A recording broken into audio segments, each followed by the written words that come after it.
تو یہ تو سرکار دو عالم صلی اللہ علیہ وآلہ وسلم کے زمانہ مبارکہ سے ہی ہے کہ آپ نے اس کا حکم دیا کہ سنت ابراہیمی کے طور پر قربانی کی جائے، اور ایک ہے بذات خود قربانی کی عبادت، کہ قربانی کرنا اللہ تعالیٰ کی عبادت کی ایک قسم ہے۔ صحیح۔ یہ جو قربانی ہے یہ ہمیشہ سے چلتی آ رہی ہے، یعنی یہ حضرت آدم علیہ السلام کے زمانے سے چلتی آ رہی ہے۔ قرآن پاک کے اندر اللہ تبارک و تعالی نے ارشاد فرمایا وَلِكُلِّ أُمَّةٍ جَعَلْنَا مَنْسَكًا، اور ہم نے ہر امت کے لیے قربانی رکھی، یعنی قربانی کی عبادت جو ہے یہ ہر امت کے اندر ہی ہے۔ صحیح۔ تو اب ہر امت میں قربانی کی عبادت ہے، تو آدم علیہ السلام سے لے کر آج تک قربانی کا یہ سلسلہ چلتا آ رہا ہے۔ صحیح۔ اب اس کی ڈیٹیل میں جائے کہ مختلف جو ہمیں قوموں کے احوال کے اندر، ان کی سیرتوں کے اندر، یا قرآن پاک کے اندر ہمیں جو تاریخ ملتی ہے اس سے بھی یہ پتہ چلتا ہے کہ بطور خاص قربانی ہمیشہ سے ہی چلتی آئی ہے۔ صحیح۔ جیسے قرآن پاک کے اندر حضرت آدم علیہ السلام کے 2 بیٹوں کا تذکرہ ہے۔ جی۔ ان 2 بیٹوں کا تذکرہ جو قرآن پاک میں فرمایا گیا اس کے الفاظ مبارکہ یہ ہیں کہ وَاتْلُ عَلَيْهِمْ نَبَأَ بَنِي آدَمَ بِالْحَقِّ اذ قربا قربانا فتقبل من احدهما ولم يتقبل من الاخر۔ ارشاد فرمایا گیا کہ آپ لوگوں کے سامنے آدم علیہ السلام کے 2 بیٹوں کا واقعہ بیان کریں۔ اب وہ 2 بیٹوں کا واقعہ کیا ہے؟ فرمایا کہ اذ قربا قربانا، جب ان دونوں نے قربانیاں پیش کی، فتقبل من احدهما ولم يتقبل من الاخر، ایک کی قربانی کو اللہ تعالیٰ نے قبول کر لیا اور دوسرے کی قربانی قبول نہیں کی گئی۔ صحیح۔ تو اب آدم علیہ السلام کے 2 بیٹوں کا واقعہ، حابیل اور قابیل کا، دونوں میں ایک معاملے کے اندر جھگڑا ہوا۔ اب ان میں حق پر کون ہے، کسے وہ حق ملنا چاہیے، اس کے لیے فرمایا گیا کہ قربانیاں پیش کریں۔ دونوں نے جانوروں کو ذبح کیا اور جانور ذبح کر کے انہوں نے پہاڑ کے اوپر رکھ دیا۔ ایک کی قربانی کو قبول کر لیا گیا کہ آسمان سے آگ آئی اور قربانی کو کھا گئی، اور دوسری کی قربانی کو ویسے ہی چھوڑ دیا گیا۔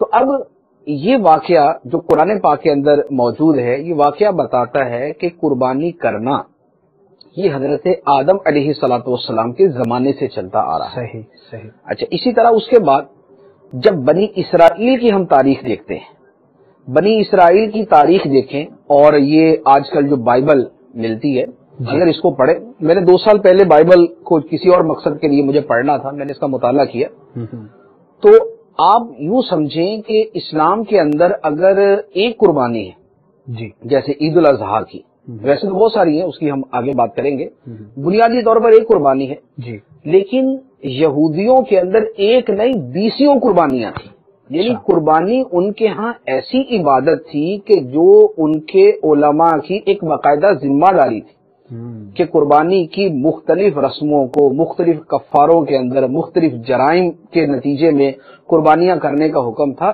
بڑی کثرت کے ساتھ۔ ان کے جو فقہی ابواب ہیں بائبل کے، اس کے اندر بار بار قربانی کا تذکرہ آتا ہے، قربانی یہ کہ اس طرح قربانی کی جائے گی، ایسی قربانی ہوگی، فلاں قربانی کرے گا، فلاں ان کا ربی قربانی کے وقت موجود ہوگا، وہ یہ رسومات ادا کرے گا۔ تو یہ قربانی کا بڑی کثرت کے ساتھ تذکرہ بائبل کے اندر بھی موجود ہے۔ اچھا، تیسرے نمبر پہ حضرت ابراہیم علیہ السلام، آپ کا زمانہ بنی اسرائیل سے پہلے کا، ابراہیم علیہ السلام پہلے، بنی اسرائیل بعد میں۔ صحیح۔ اللہ تبارک و تعالی نے جب حضرت ابراہیم علیہ السلام کو حج کا اعلان کرنے کا فرمایا، تو حج کے اس اعلان کے ساتھ قربانی کا تذکرہ بھی موجود ہے۔ اچھا، چنانچہ قرآن پاک کے اندر ہی ہے وَأَذِّنْ فِي النَّاسِ بِالْحَجِّ، اور لوگوں کے اندر حج کا اعلان کر دو۔ اب اس کے بعد فرمایا کہ وہ پیدل بھی حج کے لیے آئیں گے، وہ اونٹنیوں پر، دبلی اونٹنیوں پر بیٹھ کر بھی آئیں گے۔ اب اس کے بعد آگے جو بیان فرمایا گیا وہ فرمایا کہ یذکر اسم اللہ علی ما رزقہم من بہیمۃ الانعام، تاکہ وہ آئیں اور جو جانور انہیں اللہ نے عطا فرمائے ہیں ان پہ اللہ کا نام لے، یعنی تکبیر پڑھے، ذبح کرے۔ تو حج کے ساتھ ہی قربانی کا تذکرہ یہ گویا اس وقت سے موجود ہے جب حضرت ابراہیم علیہ السلام نے حج کا اعلان کیا تھا۔ تو حج اور قربانی یہ تب سے چلتے آ رہے، حج اور قربانی یہ شروع سے چلتے آ رہے۔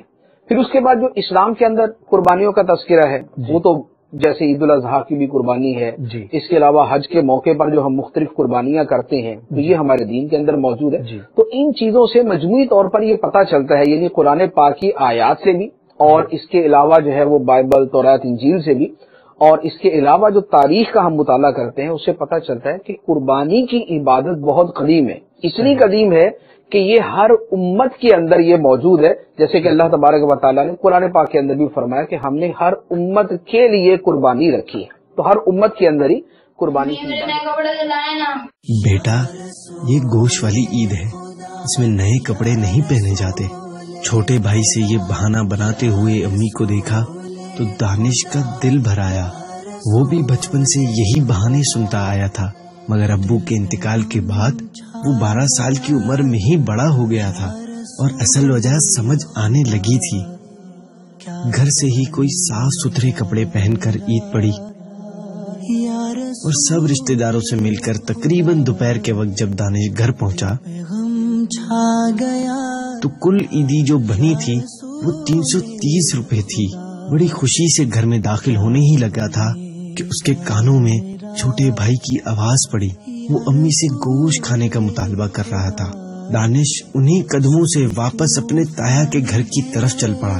تایا قربانی کرتے تھے اور ہر دفعہ ان کے گھر سے گوشت آتا تھا اور یہ لوگ انہی کے دیے ہوئے ایک کھنڈر نما گھر میں رہتے تھے۔ تایا کے گھر سے گوشت لا کر ماں کو دیا اور اپنی بھوک کا حال سنایا تو ماں کی آنکھیں بھر آئیں۔ یہ دیکھ کر دانش سمجھ گیا کہ گھر میں گوشت پکانے کا سامان نہیں ہے۔ جا کر دیکھا تو اس کا شک درست نکلا، مگر وہ کیا کرتا، کہاں سے لاتا؟ پھر اچانک اس کا خیال اس کی عیدی پر گیا۔ وہ بجلی کی تیزی سے باہر لپکا، اپنی عیدی سے جو سامان آ سکا خرید لایا اور لا کر ماں کو دیا۔ ماں نے روتے ہوئے اسے گلے سے لگایا اور دعائیں دینے لگی، اور چھوٹا بھائی خوشی سے جیسے اچھلنے لگا تھا۔ چھوٹے بھائی کو اتنا خوش دیکھ کر اس کے آنسو بھی نکل آئے اور اس کے دامن کو تر کرنے لگے۔ اللہ پاک نے آپ کو اگر قربانی کرنے کے قابل بنایا ہے تو اپنے آس پاس ضرور نظر دوڑائیے، کیونکہ بہت سے گھروں میں بچے گوشت کے منتظر ہوتے ہیں۔ اللہ پاک ہمیں اپنے سوا کسی کا محتاج نہ